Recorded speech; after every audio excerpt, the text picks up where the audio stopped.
今日なんか神主買い物してたら、グーテン見つけちゃったんだって、グーテンタール。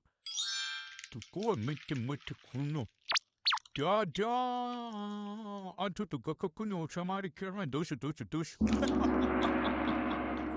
あ、ちょうだい写真載せときます。おで食べよう。たまたまスーパーに行ったら売ってたんだって。で、値段も見ずにもう買っちゃったらしいんだよね、この買い主。まったく、値段ぐらいは見ろよ。ほんで、あとパッケージ開けて写真でお送りしたいと思います。こうして食べよう。めっちゃ可愛いんだよね。パッケージ24種類もあるんだよ。中のやつすごくない？開けるの楽しみ。